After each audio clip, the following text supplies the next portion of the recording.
রাধে কৃষ্ণ বন্ধুরা, কেমন আছেন আপনারা? আশা করি সবাই ভালো আছেন। আজকে আবার একটা নতুন ভিডিও নিয়ে হাজির হয়ে গেছি। ভিডিওটি শেষ অবধি দেখার অনুরোধ রইল। আজকের গল্প রবীন্দ্রনাথ ঠাকুরের ল্যাবরেটরি। আজকে গল্পের 10ম পর্ব। খবরের কাগজে যাকে বলে পরিস্থিতি, সেটা হঠাৎ এসে পড়ে, আর আসে দল বেঁধে। জীবনের কাহিনী সুখে দুঃখে বিলম্বিত হয়ে চলে। শেষ অধ্যায় কলিশান লাগে অকস্মাৎ, ভেঙে চুরে স্তব্ধ হয়ে যায়। বিধাতা তার গল্প গড়েন ধীরে ধীরে, গল্প ভাঙেন এক খায়। সোহিনীর আইমা থাকেন আম্বালায়। সোহিনী তার কাছ থেকে টেলিগ্রাম পেয়েছে, যদি দেখা করতে চাও শীঘ্র এসো। এই আইমা তার একমাত্র আত্মীয়, যে বেঁচে আছে। এরই হাত থেকে নন্দকিশোর কিনে নিয়েছিলেন সোহিনীকে। নীলাকে তার মা বললে, তুমিও আমার সঙ্গে এসো। নীলা বললে, সে তো কিছুতেই হতে পারে না। কেন পারে না? ওরা আমাকে অভিনন্দন দেবে, তারই আয়োজন চলছে। ওরা কারা? জাগানি ক্লাবের মেম্বাররা। ভয় পেও না, খুব ভদ্র ক্লাব। মেম্বারদের নামের ফর্দ দেখলেই বুঝতে পারবে, খুবই বাছাই করা। তোমাদের উদ্দেশ্য কি? স্পষ্ট বলা শক্ত। উদ্দেশ্যটা নামের মধ্যেই আছে। ওই নামের তলায় আধ্যাত্মিক, সাহিত্যিক, আর্টিস্টিক সব মানে খুব গভীরভাবে লুকোনো আছে। নবকুমার বাবু খুব চমৎকার ব্যাখ্যা করে দিয়েছিলেন। ওরা ঠিক করেছে তোমার কাছ থেকে চাঁদা নিতে আসবে। কিন্তু চাঁদা দেখছি ওরা নিয়ে শেষ করেছে। তুমি 16 আনাই পড়েছ ওর হাতে। কিন্তু এই পর্যন্তই। আমার যেটা ত্যায্য সেটাই ওরা পেয়েছে। আমার কাছ থেকে আর কিছু পাবার নেই। মা, এত রাগ করছো কেন? ওরা নিঃস্বার্থভাবে দেশের উপকার করতে চান। আচ্ছা, সে আলোচনা থাক। এতক্ষণে তুমি বোধহয় তোমার বন্ধুদের কাছ থেকে খবর পেয়েছো যে তুমি স্বাধীন। হ্যাঁ, পেয়েছি। নিঃস্বার্থরা তোমাকে জানিয়েছেন যে তোমার স্বামী দত্ত অংশে তোমার যে টাকা আছে সে তুমি যেমন খুশি ব্যবহার করতে পারো। হ্যাঁ, জেনেছি। আমার কানে এসেছে উইলের প্রবেট নেবার জন্যে তোমরা প্রস্তুত হচ্ছ। কথাটা বোধহয় সত্যি। হ্যাঁ, সত্যি। বঙ্কুবাবু আমার সলিসিটার। তিনি তোমাকে আরও কিছু আশা এবং মন্ত্রণা দিয়েছেন। নীলা চুপ করে রইল। তোমার বঙ্কুবাবুকে আমি সিধে করে দেব যদি আমার সীমানায় তিনি পা বাড়ান। আইনে না পারি বেআইনে। ফেরবার সময় আমি পেশোয়ার হয়ে আসব। আমার ল্যাবরেটরি রইল দিনরাত্রি 4 জন শিখ সিপাহীর পাহারায়। আর যাবার সময়ই তোমাকে দেখিয়ে যাচ্ছি, আমি পাঞ্জাবের মেয়ে। বলে নিজের কোমর বন্ধ থেকে ছুরি বের করে বললে, এ ছুরি না চেনে আমার মেয়েকে, না চেনে আমার মেয়ে সলিসিটারকে। এ স্মৃতি রইল তোমার জিম্মায়। ফিরে এসে যদি হিসেব নেবার সময় হয় তো হিসেব নেব। ল্যাবরেটরির চারদিকে অনেকখানি জমি ফাঁকা আছে। কাঁপন বা শব্দজাতি যথাসম্ভব কাজের মাঝখানে না পৌঁছায়, এই নিস্তব্ধতা কাজের অভিনিবেশে রেবতীকে সহায়তা করে। তাই ও প্রায় এখানে রাত্রে কাজ করতে আসে। নিচের ঘড়িতে 2টো বাজল।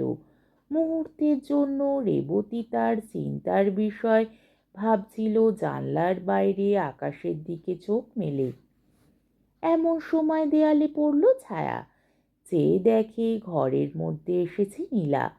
রাত কাপড় পরা, পাতলা সিল্কের সেমিজ। ও চমকিয়ে চৌকি থেকে উঠে পড়তে যাচ্ছিল। নীলা এসে ওর কোলের ওপর বসে গলা জড়িয়ে ধরল। রেবতীর সমস্ত শরীর থরথর করে কাঁপতে লাগলো।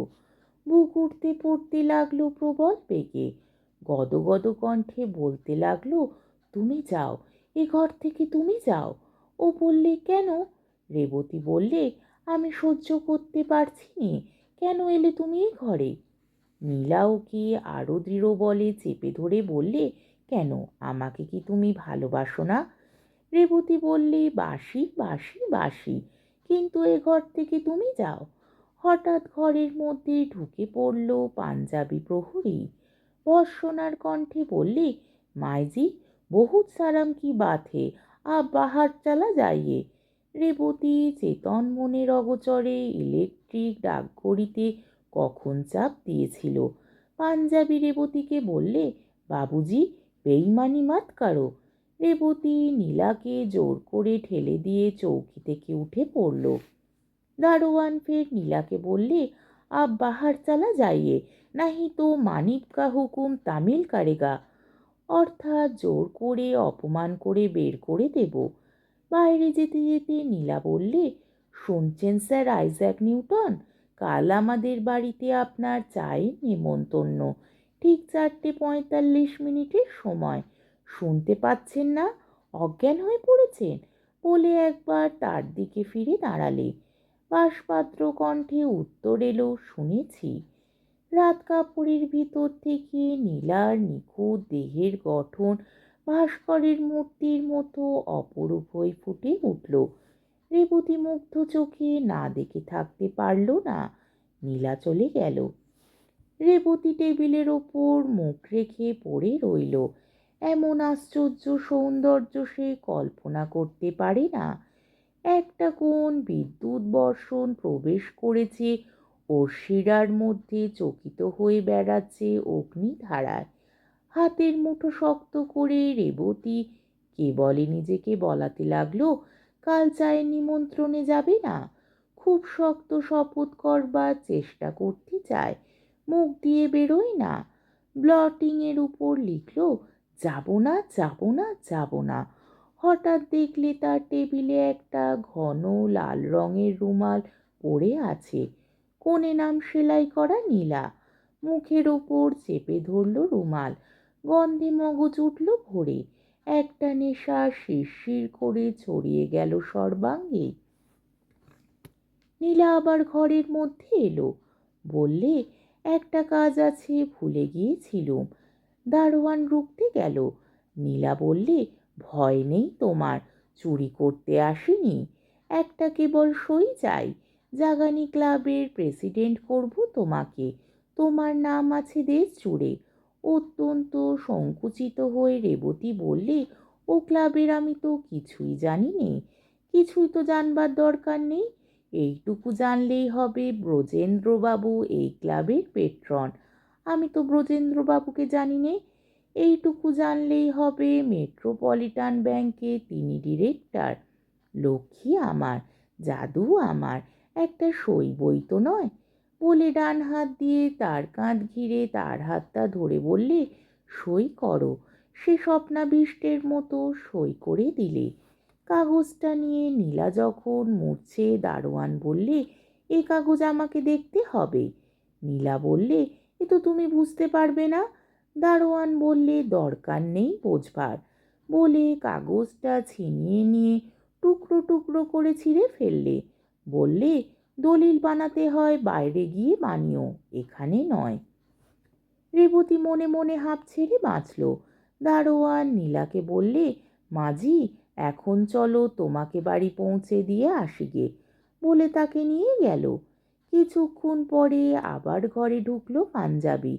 বললে, চারিদিকে আমি দরজা বন্ধ করে রাখি, তুমি ওকে ভেতর থেকে খুলে দিয়েছ? এ কি সন্দেহ, কি অপমান! বারবার করে বললে, আমি খুলিনি। তবে ও কি করে এলো ঘরে? সেও তো বটে। বিজ্ঞানী তখন সন্ধান করে বেড়াতে লাগলো ঘরে ঘরে। অবশেষে দেখলে রাস্তার ধারের একটা বড় জানলা ভিতর থেকে আগল দেওয়া ছিল। কে সেই আগলটা দিনের বেলায় এক সময় খুলে দিয়েছে। অবশেষে কপাল চাপড়ে বললে, অওরাত, এ শয়তানি বিধিদত্ত। যে অল্প একটু রাত বাকি ছিল, রেবতী নিজেকে বারবার করে বলালে চায়ের নিমন্ত্রণে যাবে না। কাক ডেকে উঠল। রেবতী চলে গেল বাড়িতে। আজকের পর্বটি এইখানেই শেষ হলো।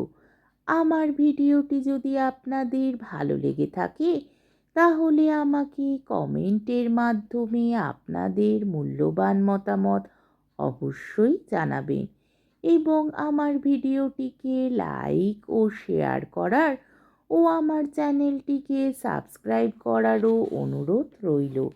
তাহলে আজকের ভিডিওটা এই অবধি। পরের দিন আবার এই গল্পেরই একাদশ পর্ব নিয়ে হাজির হয়ে যাব। ততক্ষণ পর্যন্ত আপনারা সবাই ভালো থাকবেন, সুস্থ থাকবেন, সাবধানে থাকবেন এবং আমার ভিডিওটি দেখতে থাকবেন। তাহলে আজকে আসি। রাধে কৃষ্ণ।